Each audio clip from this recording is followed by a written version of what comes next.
नमस्कार. मी ॲडव्होकेट दिगंबर देसाई एक कथाकथन करतोय. कथेचं नाव आहे जीजी आणि लेखक आहेत नितीन दशरथ राणे. ऐका. जीजी. ते काय नाही, आपण दुसरीकडे राहायला जायचं म्हणजे जायचं. मनोज बेडरूमचं दार लावल्यावर म्हणाला, अरे पण बाबांचं काय तर असं आहे तुला.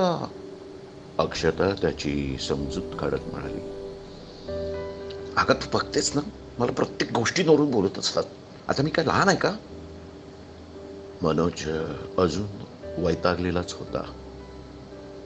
अरे तुला काय वाटतं, माझी आई मला बोलत नाही का. तिचा रोज फोन असतो मला, हे कर, असं कर, तसं कर. कसं आहे ना मनोज, अरे आपल्या आई वडिलांना तो जोपर्यंत आपण आई वडील होऊन एका आई बापाची काळजी काय असते ती आपल्याला कळत नाही, तोपर्यंत ते आपल्याशी असंच वागतात. अक्षता म्हणाली, असं काही नसतं. म्हणजे आपल्याला मुलं झाली की काय ते बोलणार नाहीत का आपल्याला. मनोज चेहरा उडवत म्हणाला, अरे खरं तर ते वावगं असं काहीच वागत नाही, फक्त तू समजून घ्यायला कमी पडतोयस. हे हे हे हे जास्त होतंय हा तुझं. हा म्हणजे मला काहीच कळत नाही असं काय म्हणायचंय तुला. हा तुम्हालाच सगळं कळतं काय. असं नाही. अरे तुला मूल झालं ना, तू बाप झालास ना की तुला कळेल. मनोजने तुच्छतापूर्वक हुंकार भरला. अक्षताला कळून चुकलं की आता मनोजला जास्त बोलून काही उपयोग नाही. ती कूस बदलून झोपेची आराधना करू लागली. तिला झोप काही येत नव्हती. मनोजच्या बाबांच्या स्वभावाचं दर्शन तिला लग्नाच्या दिवशीच आलं होतं. त्याच दिवशी तिने त्यांना आपले स्वतःचे बाबा मानले होते. तो प्रसंग आजही जशाचा तसा तिला आठवत होता. लग्न लागून गेलं होतं. अक्षता रिसेप्शनसाठी तयार होत होती. थोड्या वेळाने ती बाहेर येणार होती. इतक्यात तिचे बाबा तिला बोलवायला आले आणि तिला एका बाजूला घेऊन म्हणाले, अगं अक्षू, ए, तू तू तुझं ATM कार्ड आणलंयस का. हो हो आणलंय, आहे ना माझ्या पर्समध्ये. का काय झालं बाबा.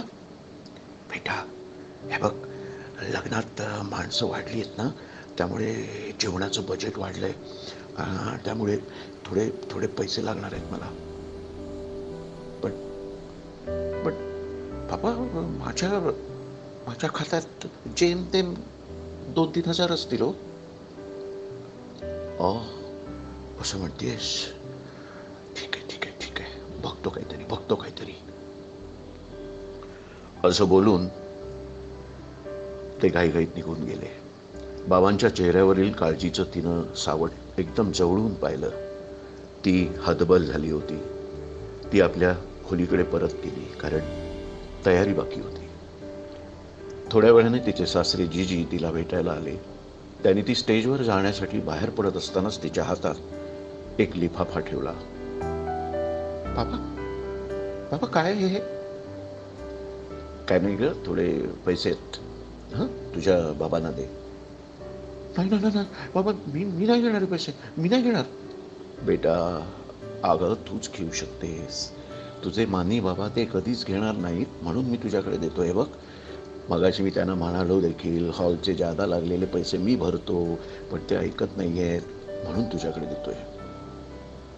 पण पण बाबा, बाबा.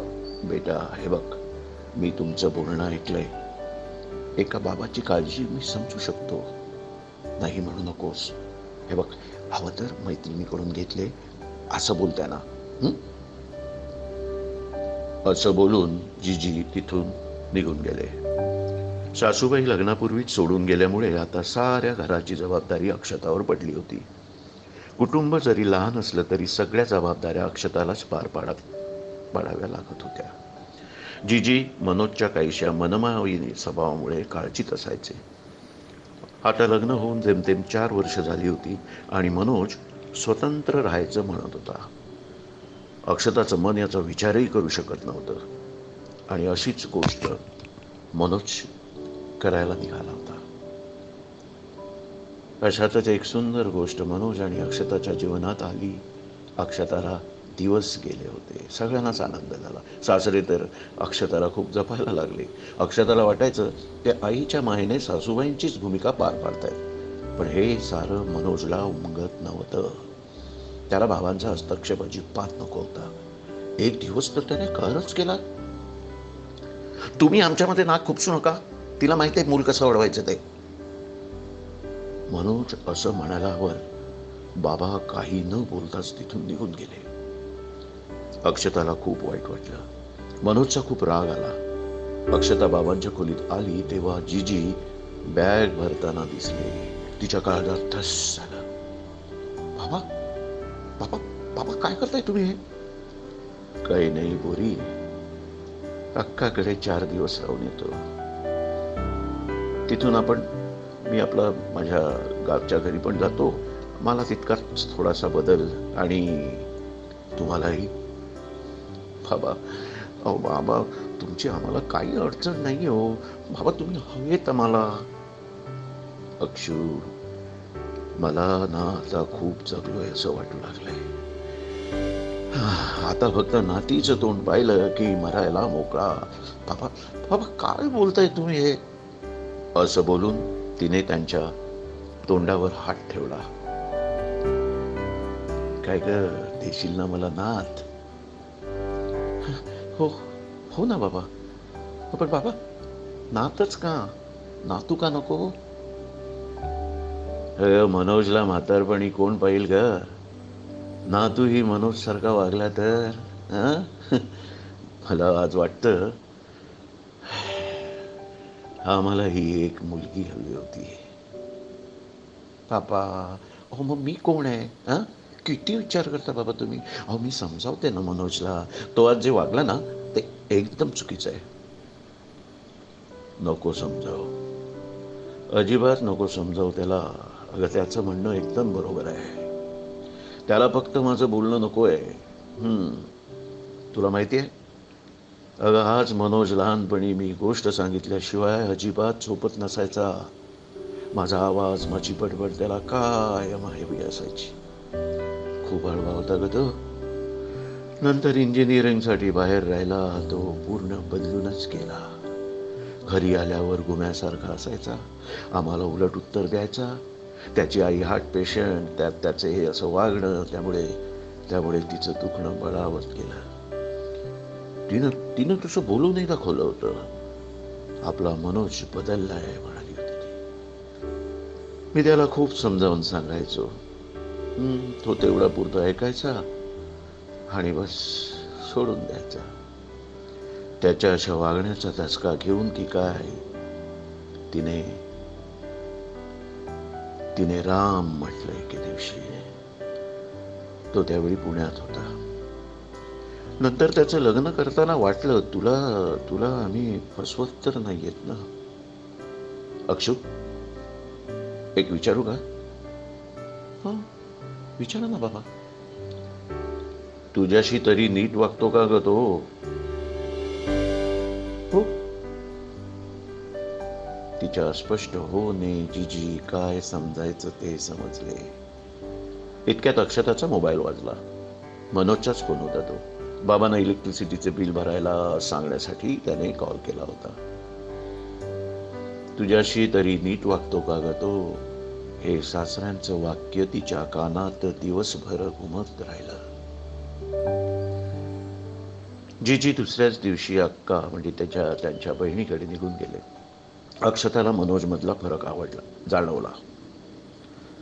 तो खुश होता. अक्षता मात्र अपराधी भावनेत होरपळत होती. अक्षता आपलं मन आपल्या आईकडे मोकळं करायची. या सगळ्या प्रकारात तिला खूपच त्रास झाला होता. मनोजच्या विरोधात ती एकही शब्द काढू शकत नव्हती. शिवाय समजावण्याच्या पलीकडे त्याचं वागणं गेलं होतं. तिची आई समजूत काढायची.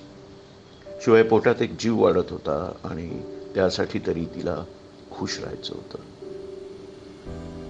मनोज ऑफिसमध्ये गेला असताना एकदा जीजींचा फोन तिला आला. अक्षताला खूप बरं वाटलं. ते गावी गेल्यापासून काहीच खुशाली समजली नव्हती. बाबा, कसे आहात तुम्ही? हा, मी मस्त मजेत आहे. अगं, मनोज कसा आहे? मनोजचे त्यांच्याविषयी वागणं माहीत असूनही त्यांनी मनोजची विचारणा केल्यावर परत एकदा अक्षताला जिजींविषयी आदर वाढला. तो बरा आहे बाबा. आणि तू? हं? आणि आमची छकुली कशी आहे? हं? हं? ते लाडात येऊन म्हणाले. मुलामुळे गावी जाऊन राहावं लागलं याबद्दल त्यांच्या मनात तीळ मात्रही तक्रार दिसत नव्हती. मी बरी आहे बाबा. आणि छकुलीची हालचाल वाढली आहे बाबा. अरे वा, म्हणजे मजा आहे एका माणसाची. हं? कसली मजा बाबा? तुमची खूप आठवण येते हो. परी, माझी कसली आठवण काढतेस? माझ्या नातीला जप. हा, आणि हे बघ, मी तुझ्या आईला यायला सांगितलंय तिकडे. कुठे? अहो, तुमच्या घरी तुझी काळजी घ्यायला. बाबा. तिचा कंठ दाटून आला होता. जिजीने स्वतःच्या मालकीचं घरही मनोमन दोघांना देऊन टाकलं होतं. नेहमीप्रमाणे त्यांनी विषय बदलून अक्षताला हसायला भाग पाडलं. अशा त्या दोघांच्या मनोज नसताना तासनतास गप्पा चालायच्या. अक्षतासाठी जिजी हे आई, बाबा, मित्र सारे काही तेच होते. 4 दिवसांनी अक्षताची आई तिच्याकडे राहायला आली. दिवसांमागून दिवस गेले. अक्षताच्या ओटी भरण कार्यक्रमासाठी जिजी आले. तिला खूप आनंद झाला. ती माहेरी जायला बाहेर पडली तसे तेही गावी जायला निघाले. मनोजने एका शब्दाने त्यांना अडवलं नाही.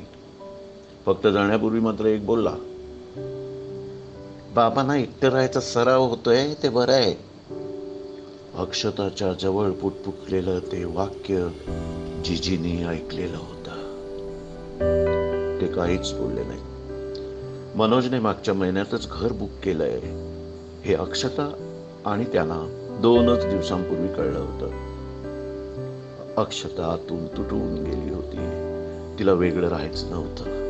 जिजीनी त्यांच्या नातीसोबत काही क्षण घालवावेत असं तिला वाटत होतं. जिजीनी नवीन घरात येऊन त्यांना तिकडे घेऊन जाण्याविषयी मनोजकडे बोलायला ती घाबरत होती. मागे एकदा असंच तिने विषय काढला होता तेव्हा मनोज तिला खूप बोलला होता. काही दिवसांनी अक्षताच्या उदरी एक सुंदर मुलगी जन्माला आली. सर्वप्रथम तिने जिजीला कळवलं. जिजी धावत मुंबईला आले. तिला इवलाचा जीव उचलून घेतलेले जिजींचे हात थरथर कापताना दिसले. जिजींची तब्येत खूप खालावली होती. ते खूप थकले होते. बोलताना त्यांना धाप लागत होती. बाबा, बाबा, तुम्हाला बरं नाही आहे का? अगं,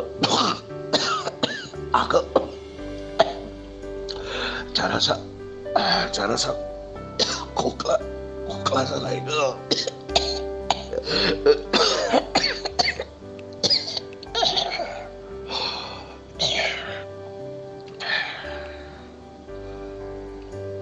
खोकल्याची उवळ आली तसे ते बाजूला झाले होते.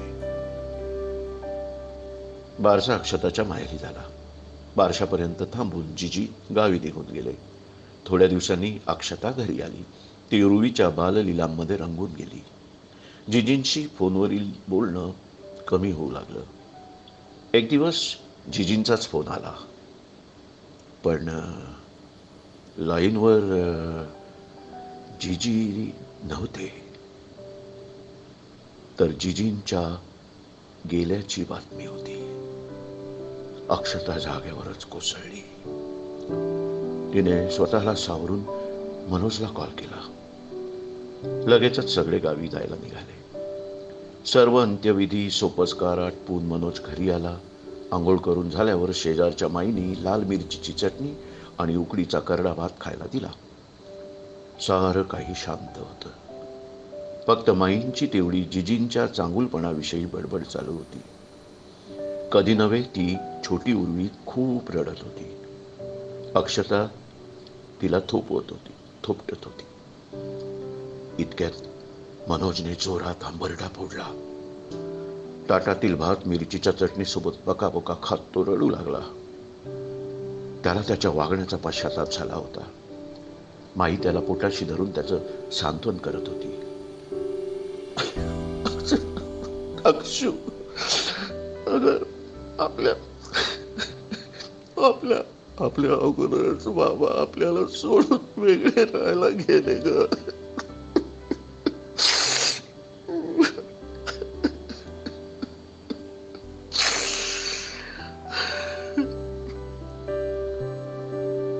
असं बोलून ओक्साबोक्सी रडणारा मनोज आता अक्षताला वेगळाच भासला. अक्षता मनोज जवळ येऊन त्याला धीर देऊ लागली. बापाचा आवाज ऐकून की काय छोटी उर्वी अचानक रडायचीच थांबली होती. तिने नकळत मनोजचं एक बोट पकडलेलं होतं. त्याने चमकून त्या छोट्या जीवाकडे पाहिलं. आपणही असेच जिजींचे बोट पकडून बालपण मिरवलं असेल आणि त्या बदल्यात आपण काय दिलं त्यांना? एकाकीपण. त्याला परत एकदा हुंदका आवरेनासा झाला. अक्षू, अक्षू, अक्षू, मला बाबा बाबा हवेत ग. अक्षू, अक्षू, अगं मी त्यांना कधीच समजू शकलो नाही. कधीच समजू शकलो नाही.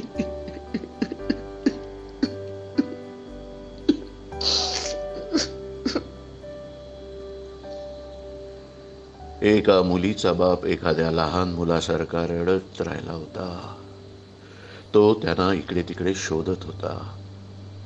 जीजी मात्र केव्हाच स्वतंत्र राहायला गेले होते. स्वतंत्र राहायला गेले होते.